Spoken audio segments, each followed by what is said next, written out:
Welcome to The Hidden World of Women, a podcast brought to you by Women's Health and Wellbeing Services. My name is Emma and I'll be your host for today's episode. Today I'm joined by another absolutely amazing woman. I'm joined by Dr Jenny Brockis. Jenny is a wife, a mother. She's the author of a fantastic book, Thriving Mind.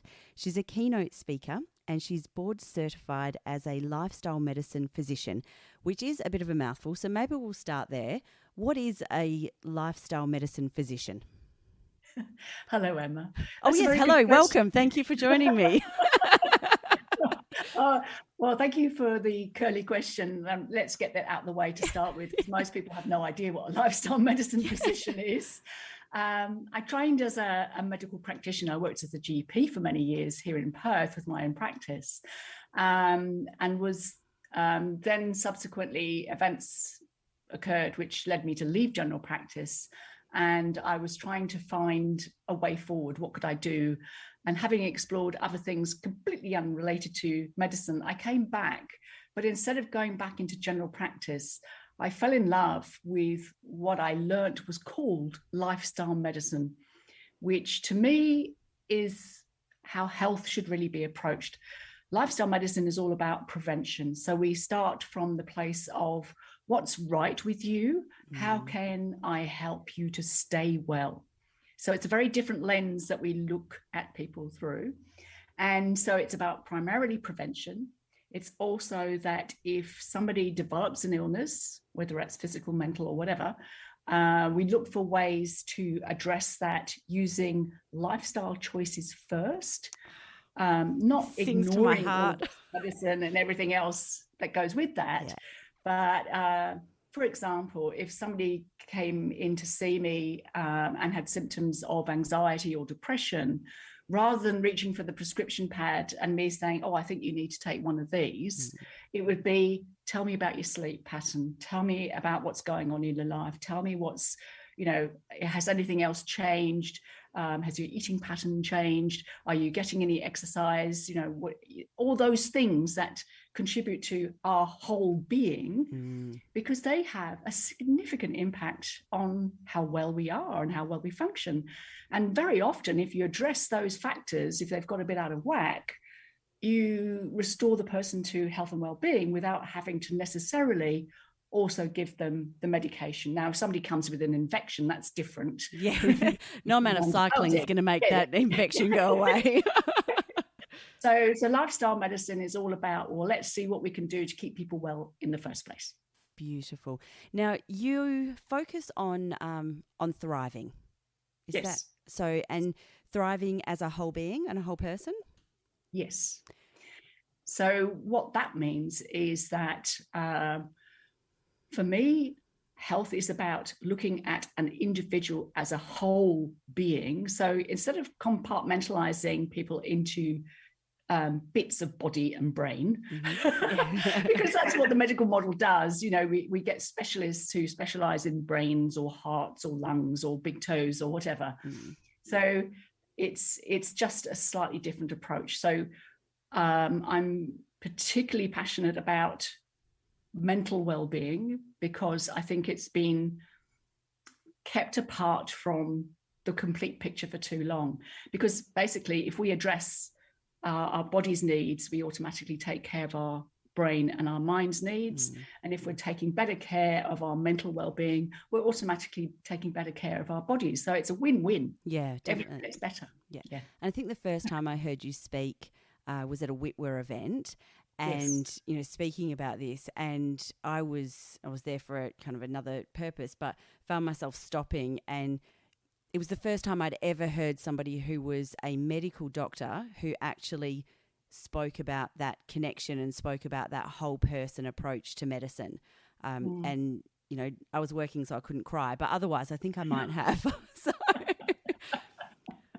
I'm glad you didn't cry. That wasn't the intention of my speech at all. I am a bit of a sap, so I laughed as well, if that makes it better. Yeah. Oh, good. Yes.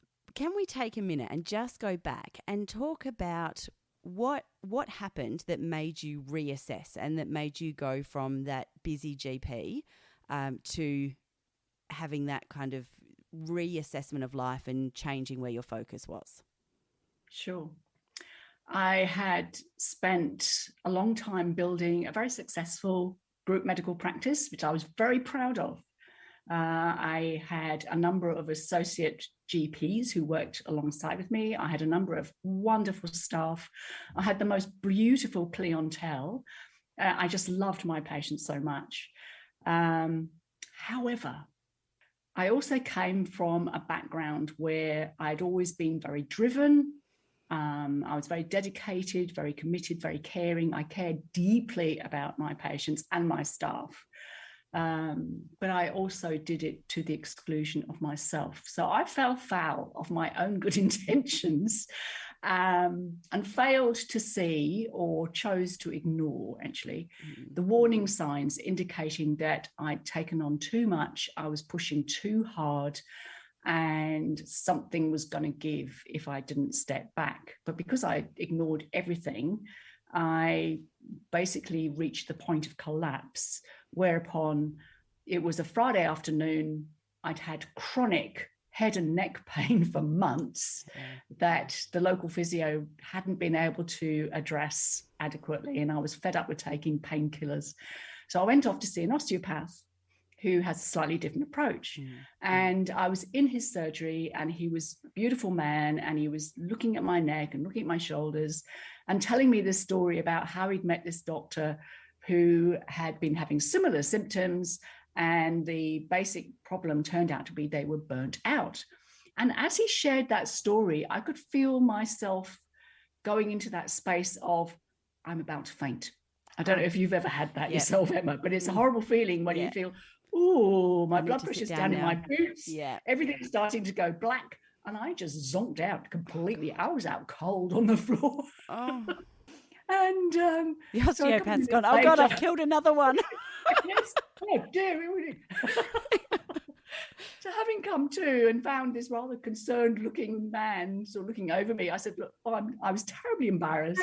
I said, I'm very sorry about this. I'm absolutely fine. So I picked up my belongings, rushed out, rushed home, collapsed in a heap at home. And I never went back to work in my practice again. Oh, wow. I had reached that tipping point where my level of exhaustion was such I could no longer function. I was mentally, physically, cognitively, emotionally completely spent. I was like an empty shell. My husband knew something hadn't been right for a while, but all of a sudden he was faced with this wife who couldn't do anything. I was in bed. To try and get dressed in the morning was just beyond me. I couldn't function. It was horrible. It was really, really horrible. So the outcome was I lost my business, lost my practice. And the level of guilt and shame that was associated with that was massive. And it took me 12 months to recover properly so that I could actually sort of go around and then feel I was like me again.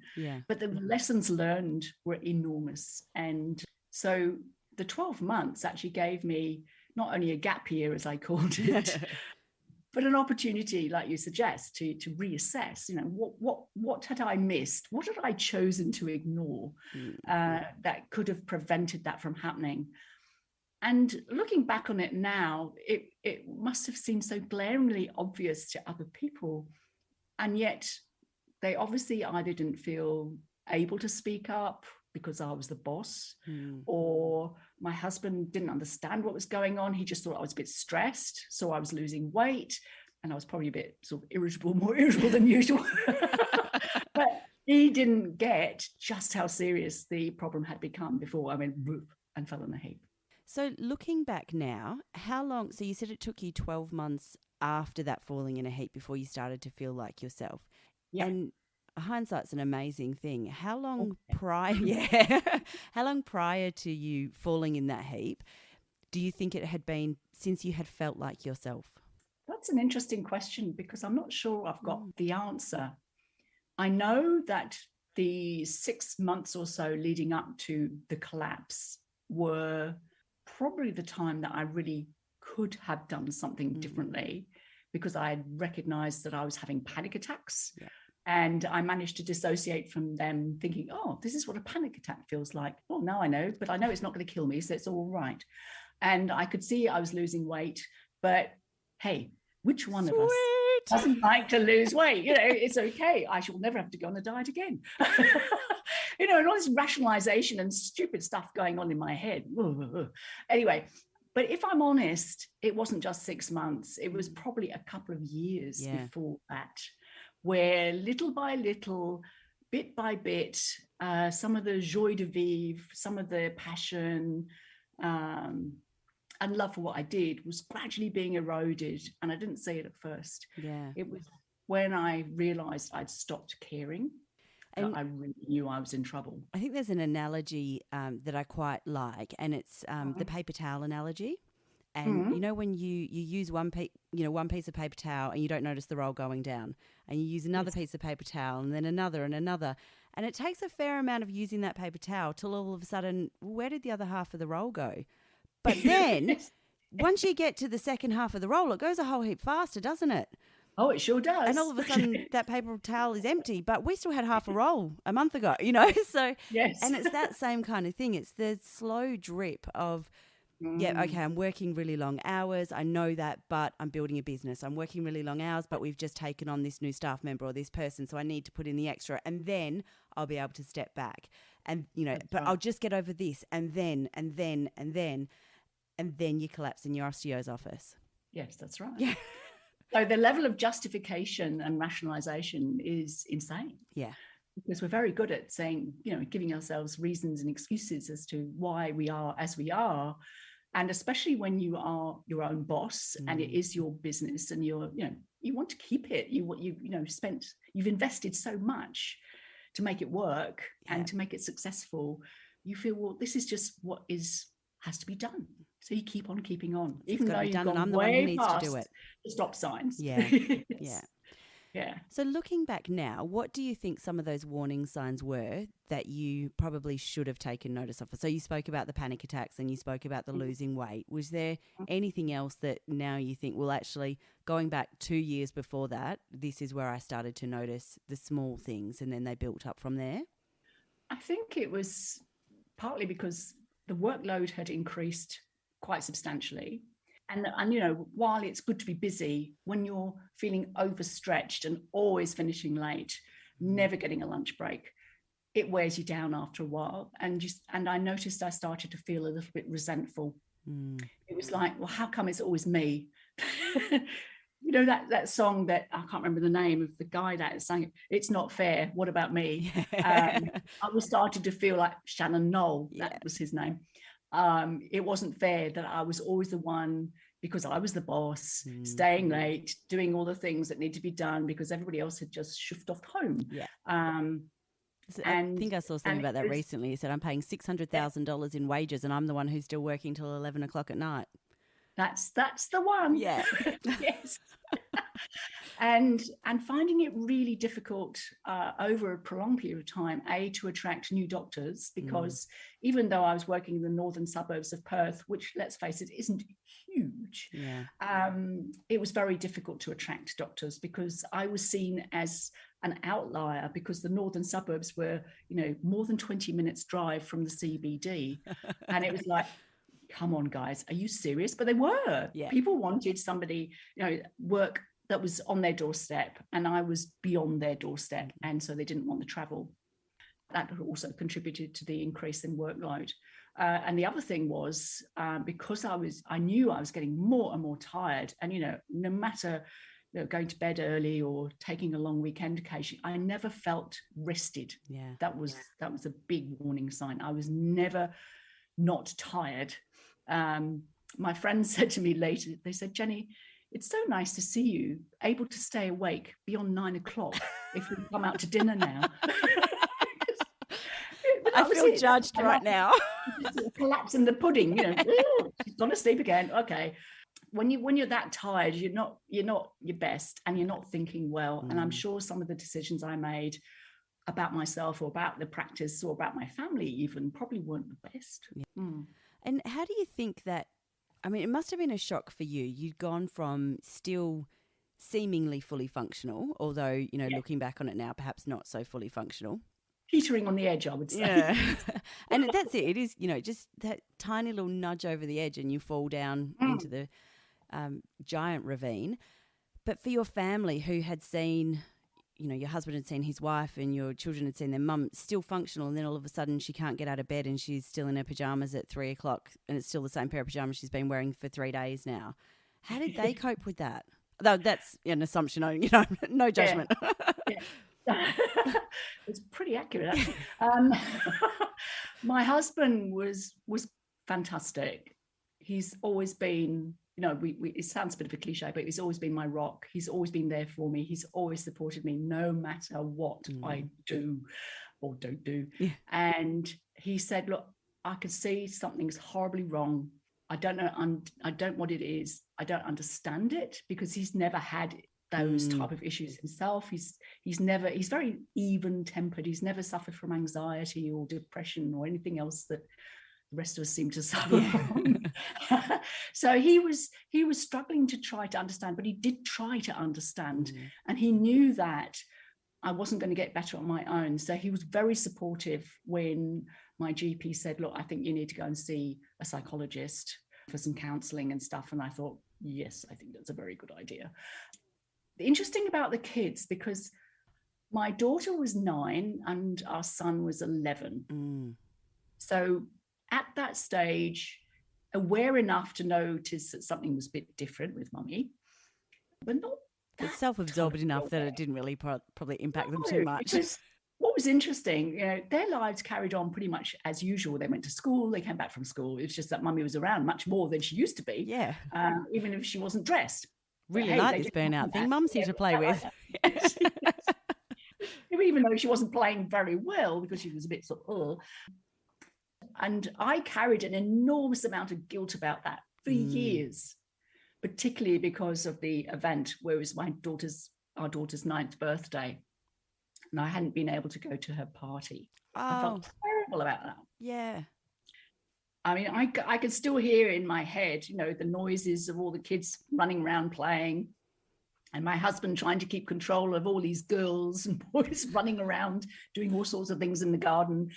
And I just felt so bad that I wasn't able to participate in any useful form or even to show my face. I just hid in the bedroom. And when I wrote the book, Thriving Mind, I actually included that story in the beginning.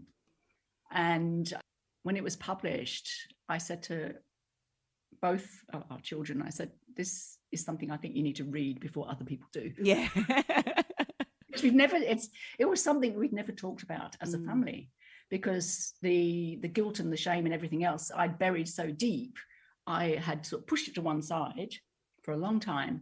So writing the book was actually quite cathartic, but also made me realize how far I'd come beyond recovering. And my daughter turned around and said, I don't remember that birthday party at all. She had no recollection of me missing it. Yeah. And I thought, I've been carrying around guilt for this for how long now? And you didn't even care. She didn't. She was a bit gobsmacked that that's actually what happened. Yeah. And why I stopped being a GP. And it was the same for our son. They said it sort of made sense that, you know, what they had observed, but no, it hadn't really sort of impacted. Hadn't registered. Which, you know, I think as parents, we do that all the time. We think, oh my goodness, I'm not there for, you know, for this, I'm going to have ruined my child's life or whatever. But actually, often it's the small things that you are there for, you know, reading bedtime stories and it's how we make our children. I heard something which is, you know, children don't remember specific events. What they remember is how you made them feel. And, absolutely. You know, so it's a really great example of that. She has no recollection of you not being there for the 9th birthday party, despite the fact you've carried that guilt for how long? A long time. Yeah. Which I think there's probably a podcast in that all by itself as to, as mums, how do we put down that mother's guilt? Yes. Because, oh my goodness, we do carry it around with us, all that excess baggage on our shoulders for years sometimes. And it's completely unnecessary if we could just sort of bring ourselves to address it. Yeah. And I guess a regret I have from that time is that if I had spent time actually explaining what was going on more openly with both of them, I could have alleviated a lot of that guilt at that time. Yeah, that's it. You know, they were young, because our kids are actually much more resilient than we give them credit for, I think. They really are. I do think that we could learn a lot if we, sat down and saw how they deal with the world and the environment that, particularly at the moment, the environment that we're in. Yes. So one of the things that you spoke about before was around how much you cared as a GP. So do you think that there's an idea that you can actually care too much? Yes. I remember in medical school, actually, we were told not to get emotionally involved with our patients because it's good for us. And at the time I thought, what a load of old tosh. Because I'm a human being. I'm hopefully going to be qualifying as a doctor, but a doctor is someone who is a healer, someone who is helping to restore health and well-being. If I don't care, what am I doing? It didn't make sense to me. But I do know that caring too much can be a danger for those people who are in different forms of caring work, whether you're a doctor or an allied health worker or a teacher. There are a lot of teachers out there who care deeply about their pupils. They care so much. And I see them struggling, trying to fight off burnout as well, because they care so much. And we know from the research that the people most at risk of burning out are those that always come from a place of service, who are always there to assist other people first. And it's the old cliched, oxygen mask in the plane. Yeah. We forget that we need to put our own oxygen masks on, and we need to be able to give ourselves permission to do so, and to do it early on in the piece and not wait till it's about to run out of oxygen. Yeah. And, as somebody who has been the person at the front of the room who's telling a group of women, explaining that whole oxygen mask thing and explaining the importance of that, and you can't pour from an empty cup. And, while I understand that you feel like your family's relying on you, what's going to happen if you're broken and you're not there to look after your family?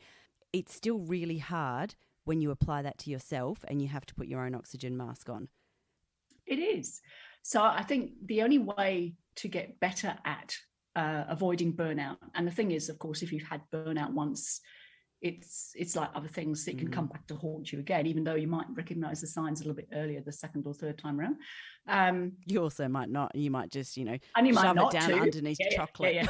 It never happened. That's it. What are you talking about? I'm fine. But I think it comes down to self-awareness. And I think that was the thing that was missing in action for me. Yeah. I didn't have the awareness that my personality, my extreme work ethic, I describe myself as a recovering workaholic. I'm still a workaholic if I'm actually honest with myself, because I get so passionate and involved in what I'm doing. It's like, just feed me more. And I forget, boundaries, Jenny, boundaries. Boundaries are not a dirty word. This. Yeah. And so I think the self-awareness piece is the critical thing. And I think the workplace, up until fairly recently, has contributed to the issue with burnout, because we've bought into the idea that the only way to be successful is to always work hard, put in the extra effort, never say no to extra work or weekends or whatever, because you have to show you're committed and dedicated. And that's a complete nonsense.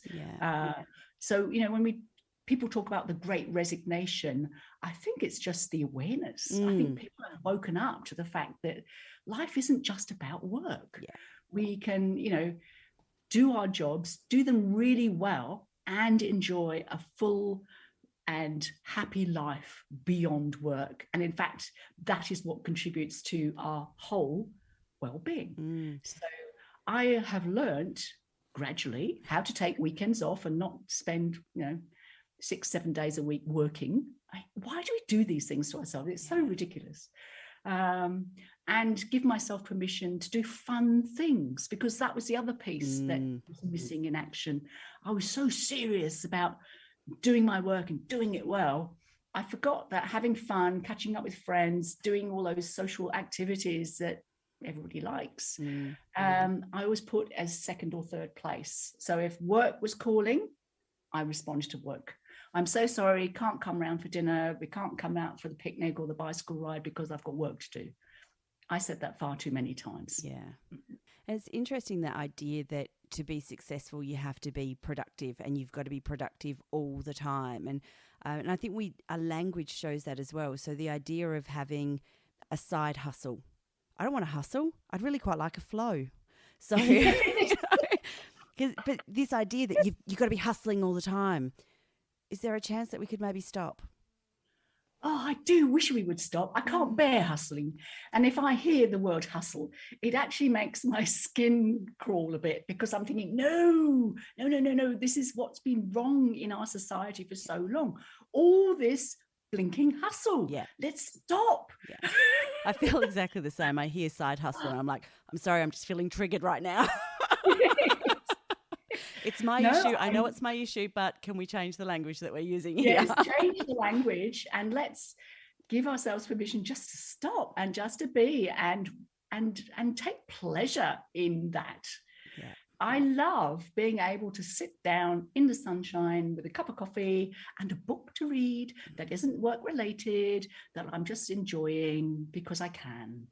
Yeah. And not feel all the guilt and, I really ought to be doing this, and there's all these other 10 things that I ought to be doing right now.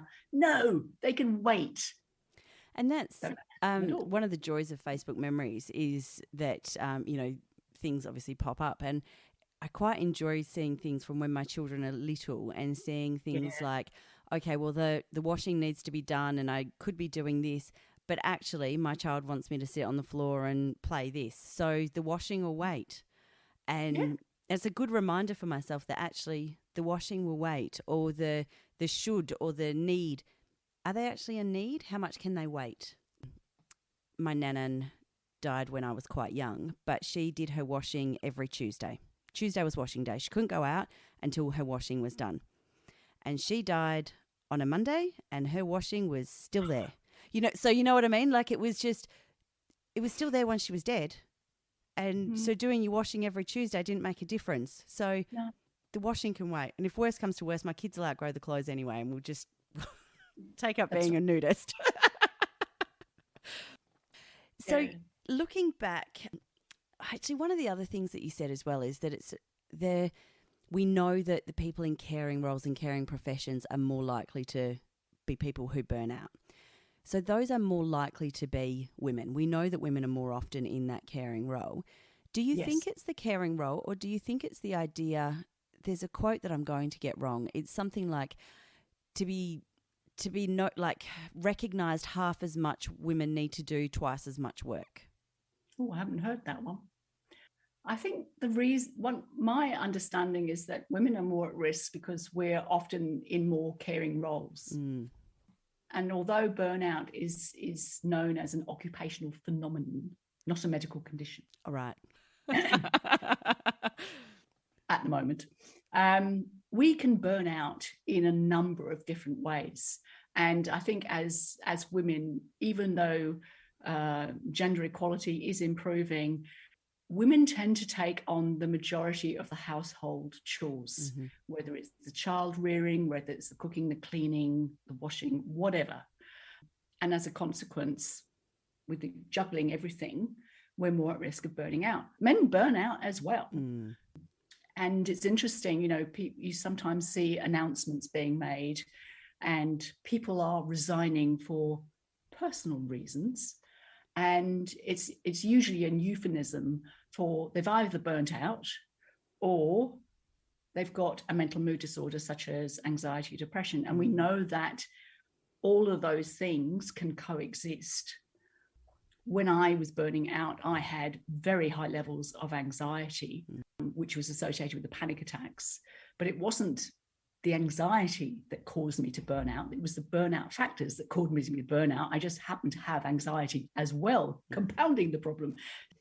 I think it's about, like you said before, changing the language and making it okay to say, I think I'm burning out. I'm feeling worried that I'm feeling depleted. I haven't got the energy. I'm not enjoying what I normally enjoy. And the differentiation between burnout and depression can be quite subtle. And I know sometimes people have said to me, when they have felt they're burning out and they recognize that as being different from depression. And I know that the psychiatrists would say there's a clear distinction. Not everybody who is burnout is depressed, and everybody who's depressed is not burning out.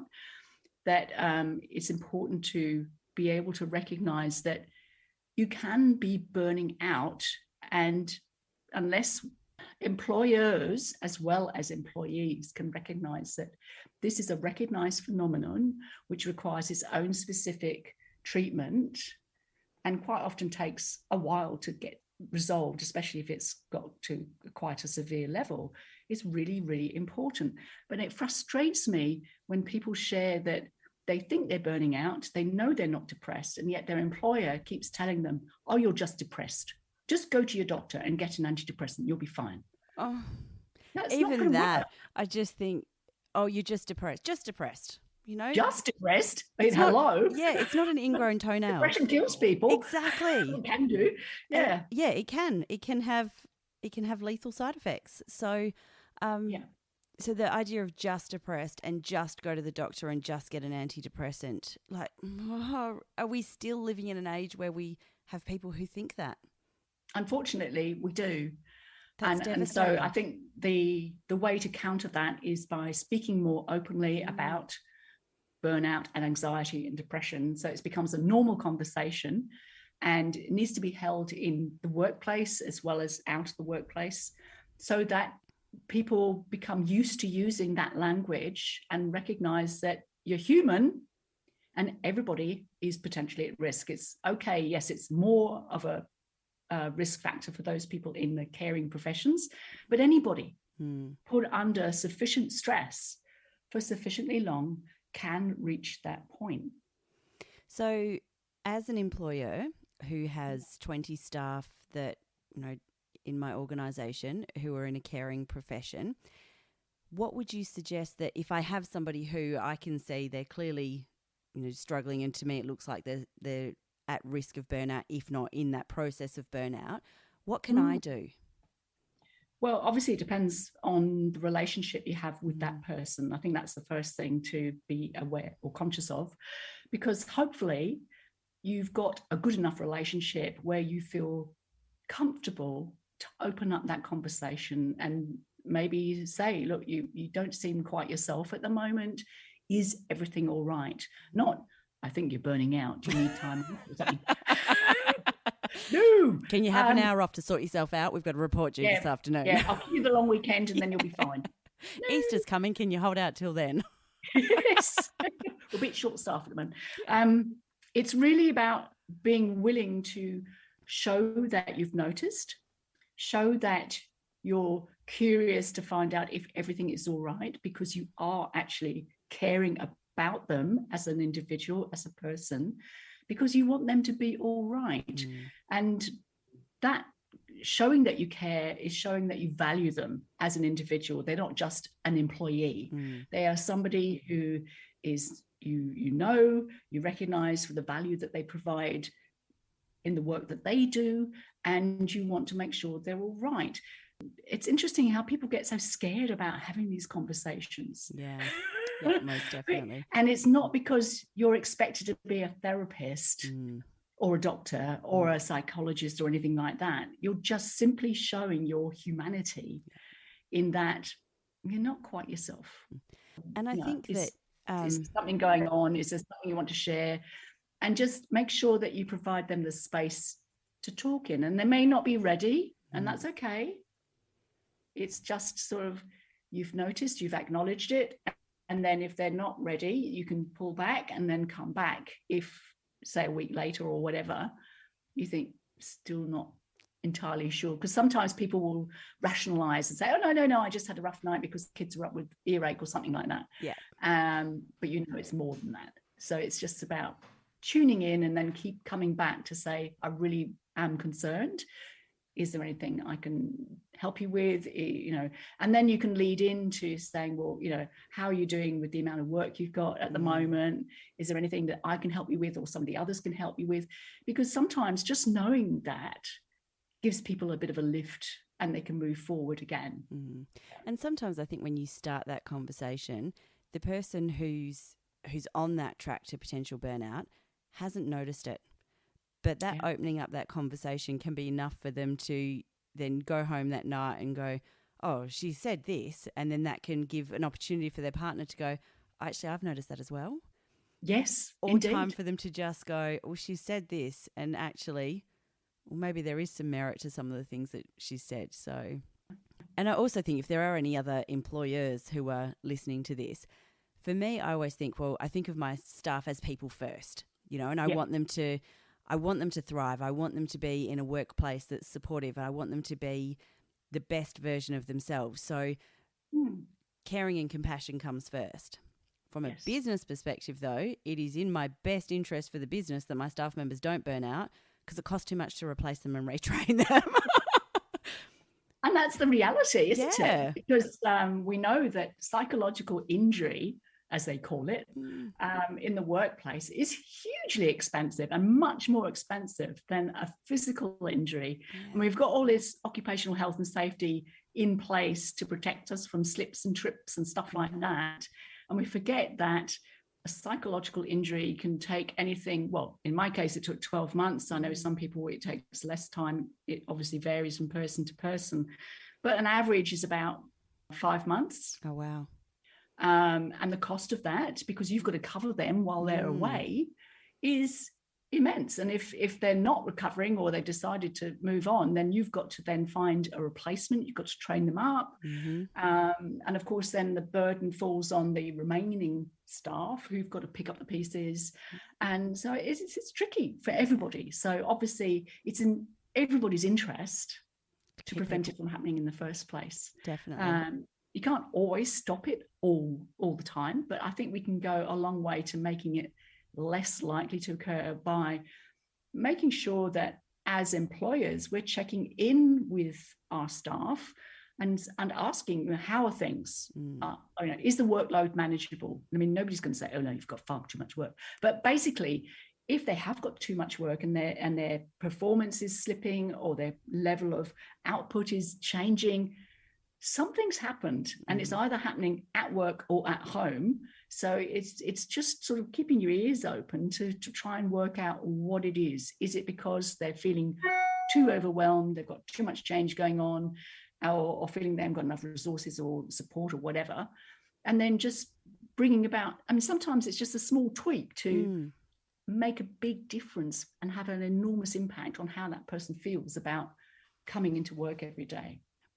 So going back to your story now, what changes did you make to help you reclaim you? Yeah. Oh, how long have we got?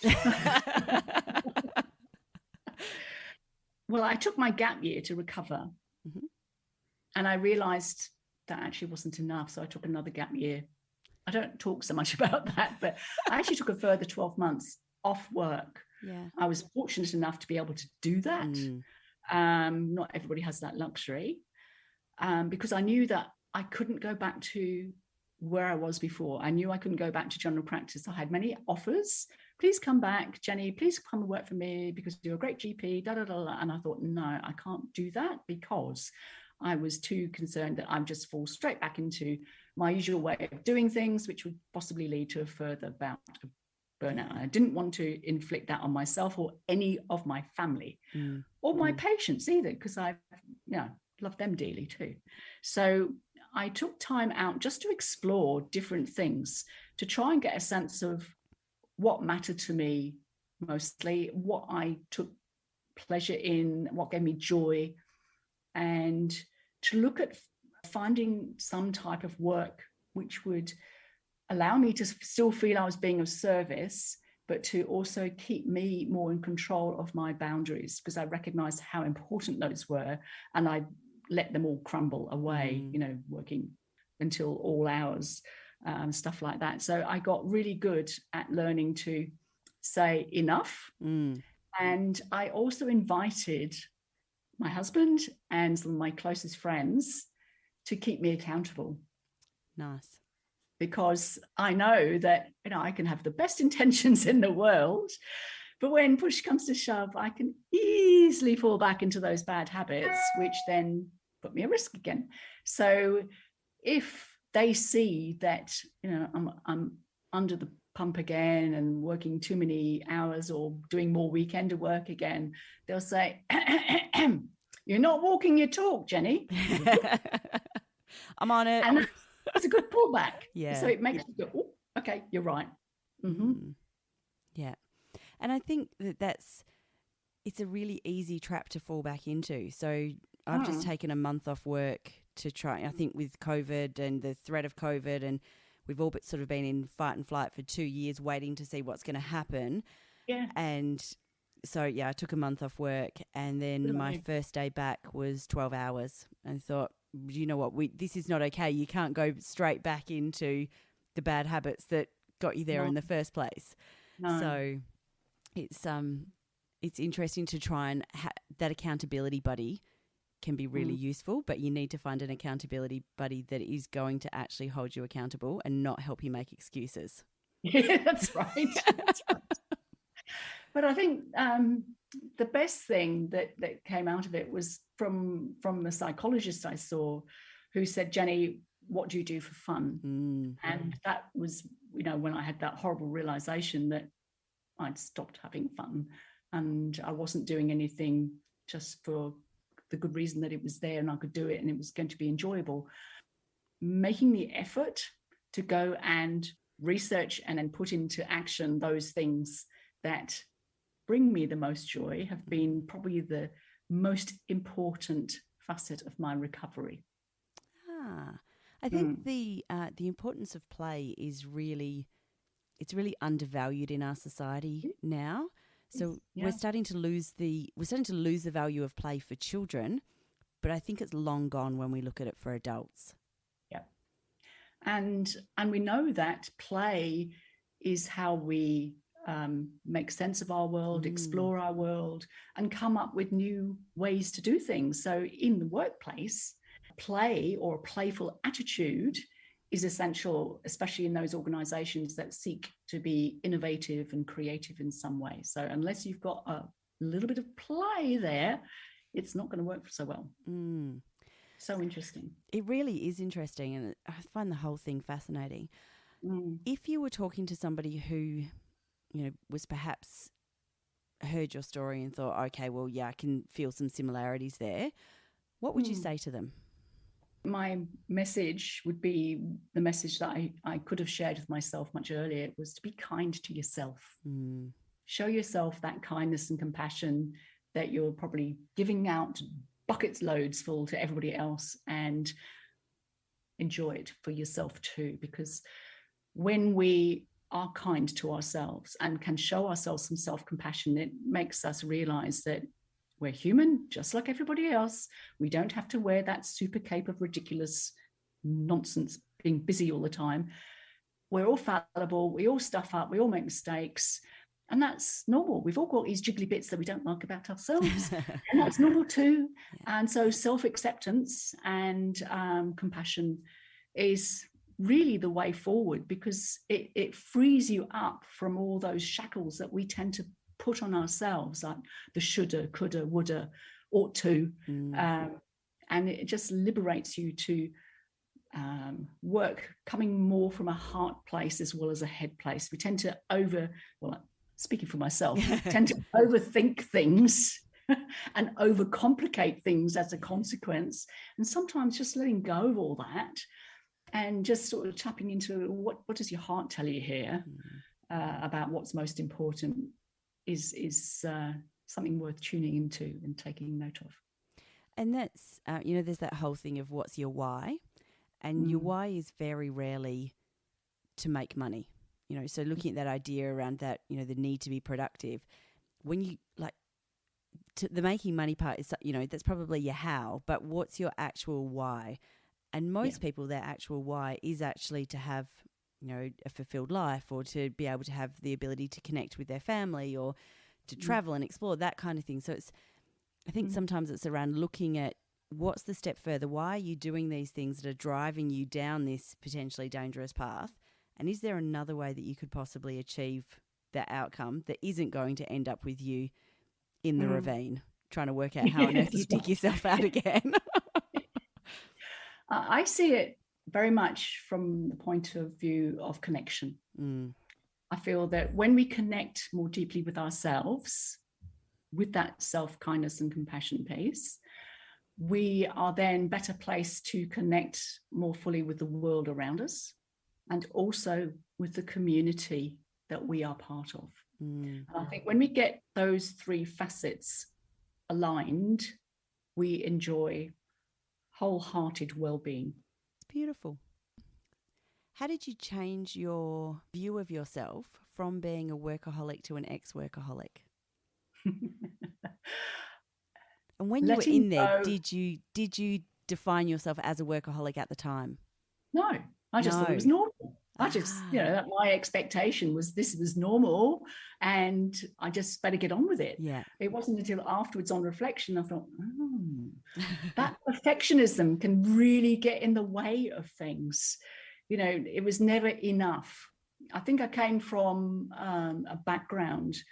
My parents were very, they were Anglo-Saxon and they came from a very strong work ethic. You only had value when you were striving hard. Yeah. And so I was brought up to believe that. And so I would try my hardest at everything. But the feedback I got wasn't always fully supportive. It was often, well, what could you do better next time? It's like, oh, for goodness sake. God, so I've literally worked my butt off and you're telling me that I haven't done good enough. I've got to work harder. So, and that was one of the issues that I realized that was not helpful at all. Learning that enough is enough. You don't have to be 110% at everything. In fact, it's hiding to nothing. You're just destroying yourself because you're trying to reach something that it's unreachable. Working out that a lack of or imperfection is actually what adds to our inner beauty. I thought is actually something I can take on board. Yeah. Have you heard of kintsugi? No. I think that's how you say it. Kintsugi. I think it comes from the Japanese, where you have there's a story where a long time ago somebody important broke their favorite bowl. And they fixed it with gold? That's the one. Yes. And by doing that, although it was imperfect because it was never going to be the same bowl again, they actually created something more beautiful. And I think when we can accept our imperfections and recognize this is what makes us the people we are, and it makes us more interesting because it means we're not bland and beige and the same as everybody else. I think there's the same kind of thing with the, a mirror ball, disco ball is made up of thousands of pieces of broken mirror. So you're not actually broken. You're a disco ball in the making, or same with the mosaic type thing. You're not broken. You're just the start of a beautiful picture that's going to emerge. That's right. I think one of the things I loved about reading your book was that it didn't necessarily. You don't have to change your entire life overnight. No. You can incorporate. Please, I don't want anybody to do that. Because that's not achievable or sustainable, right? No, that's right. So it's about making achievable and sustainable small changes. And if you can make small changes and then, stack one small change on top of another small change, then that in itself makes big changes. Absolutely. And that's something I think is so important. It's not about radically overhauling everything you do. It's about recognizing which facets of your life maybe could do with a little bit of love and attention. And just to make one small change at a time, because then it makes it more likely that you're going to achieve that desired change, because we know how hard it is to change stuff. Yeah. Even if it's sort of like, I'm going to sort of stop drinking alcohol, or I'm going to go to the gym twice every week. If we set ourselves too much to change too quickly, we're setting ourselves up to fail. And then we sort of berate ourselves and say, oh, I knew it wasn't going to work. But just sometimes it's a little tweak. And I think this is where the work of people like James Clear in his great book, Atomic Habits, is so great, because he reveals that the power of small, tiny little tweaks is what makes the biggest change. Because as soon as you do one small thing and you think, oh, that worked quite well, now I can do another, and then another and another. it's like compound interest. Yeah. So you start off with one small thing, and all of a sudden, over a period of time, because we're always continually evolving, we're never staying the same. It means that we've got the opportunity to move towards our future selves in a sustainable way. And I think that's so important, because again, it goes back to, you are not wrong, you are not broken. Yeah. It's just that sometimes we have set ourselves up to fall into a bit of a pickle. Yeah. And so we need to unpickle ourselves. Yeah. And I think that's definitely the technical term, right? Definitely a technical term, yeah. unpickling. But I think that that's often what I hear is, I know what I need to do. I need to do this, but it all just feels, exactly, it all just feels too much, right? You think, well, okay, out of those 27 things that you've just listed that are all really important, what could you do right now? One thing. One thing. Just one thing. One small thing. One small step, one small movement in the right direction. Because if you try and do 27 things, it's not going to work, and then it's going to add to that feeling of I'm a failure. Yep, that's right. And so, yeah, I guess that's kind of what I would encourage people is, what is one thing that you can do to move forward rather than 27 that's going to make you feel like a failure? Yeah.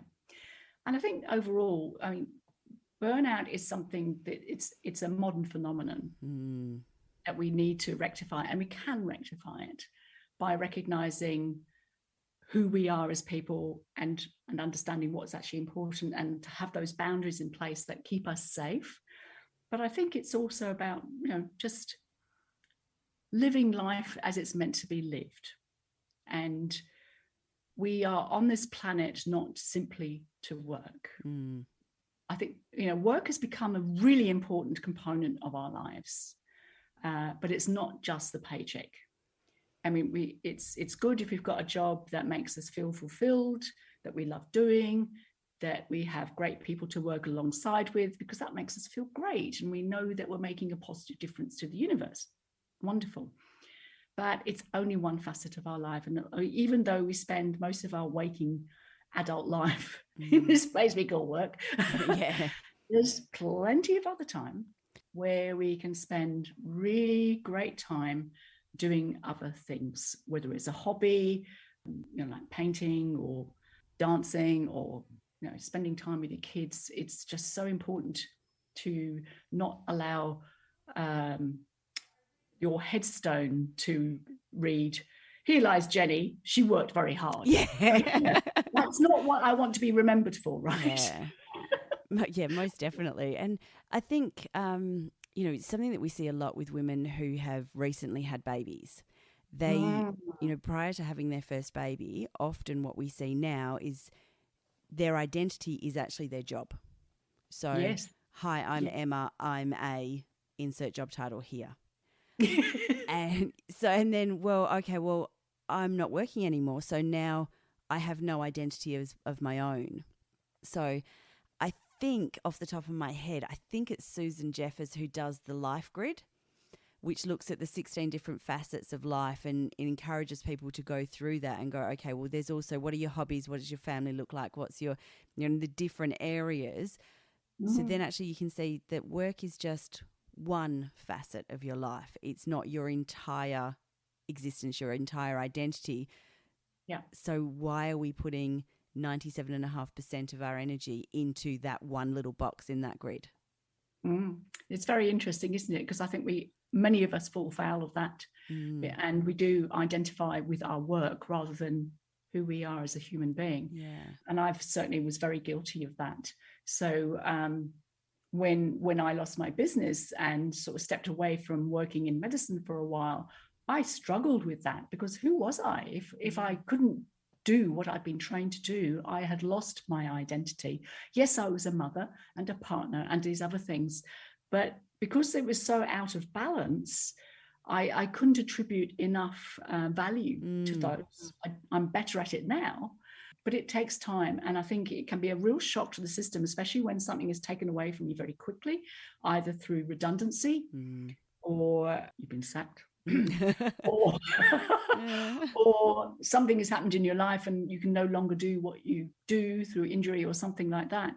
And I often feel for people who are at the top of their game, particularly in athletics. Maybe they've been to the Olympics 5 times and they've won all these gold medals and they've achieved this and they've achieved that. They are the top performers.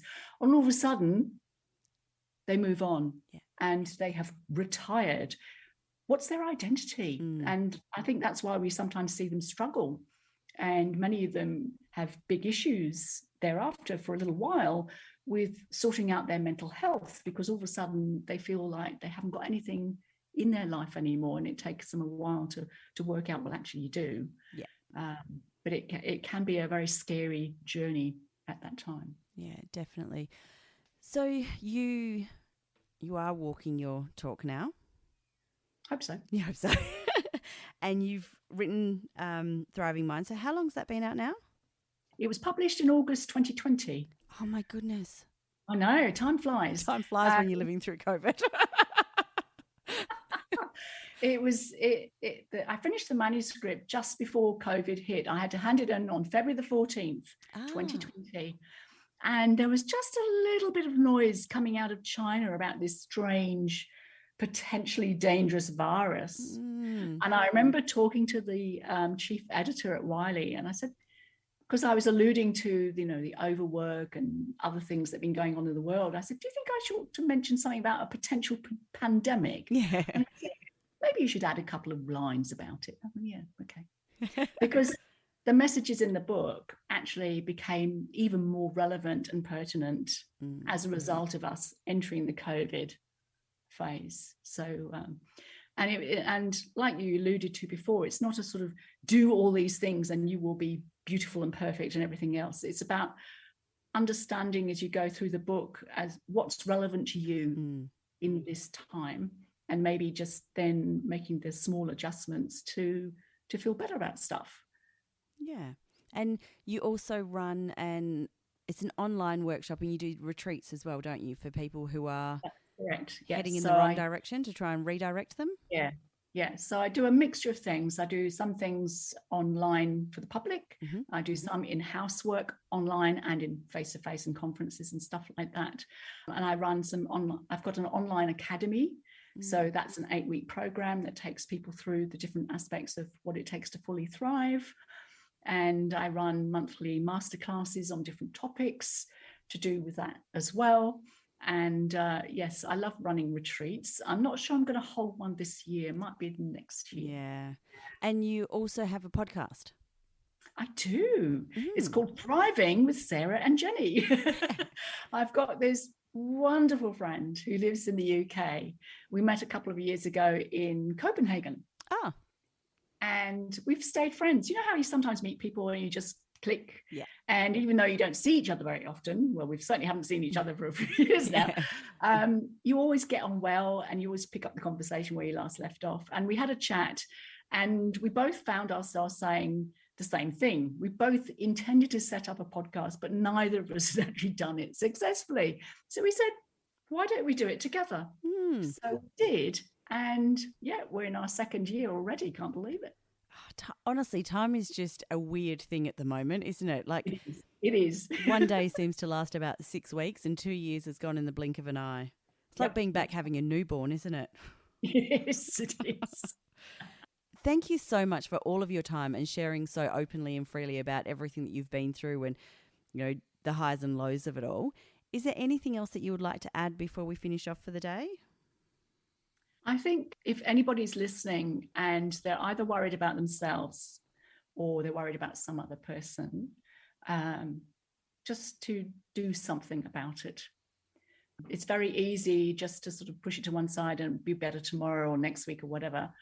May not be. It might be worse. So you have the courage, tap into it and speak up, speak out, and make sure that you put back to the road for full health very soon. Yeah, and much like my dishes, which really need doing, I think if I wait for the dishwashing fairy to come along, I wait, but she just doesn't turn up. She's very slack. So it's that same kind of thing with burnout and mental health. You can wait for something to come and just wave its magic wand and for it to get better, but I've very rarely found that helps. So, reaching out, but also knowing that if you reach out and the first person that you reach out to isn't helpful, reach out again. Absolutely. Not everybody gets it. No.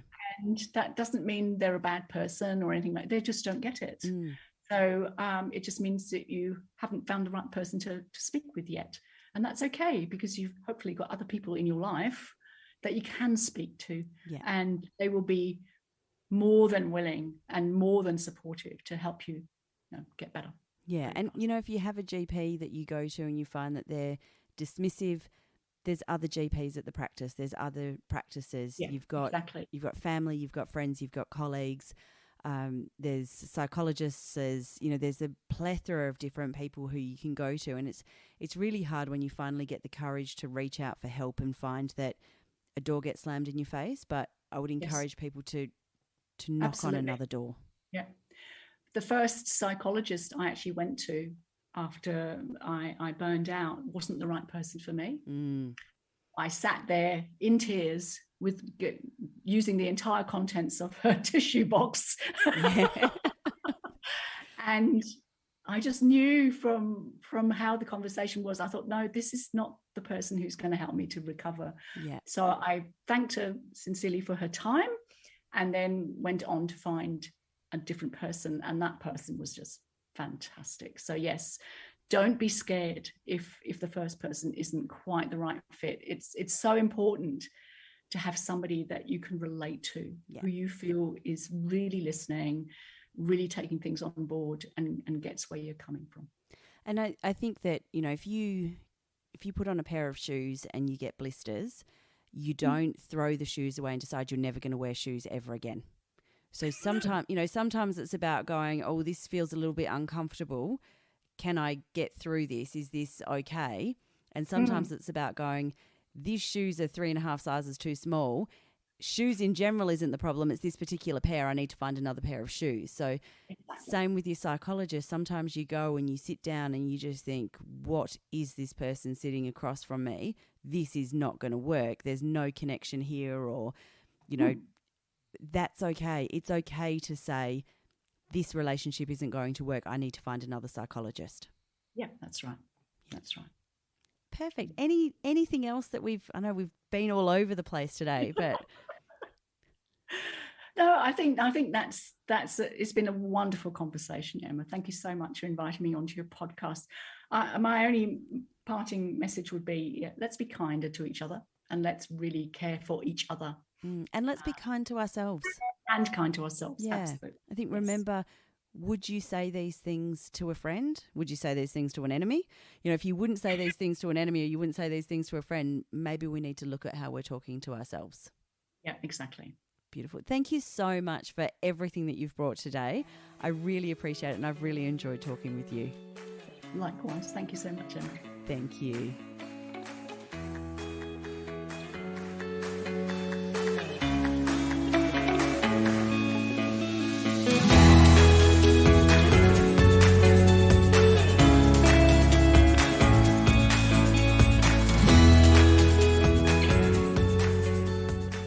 Thank you for joining me for today's episode of A Hidden World of Women, a podcast brought to you by Women's Health and Wellbeing Services.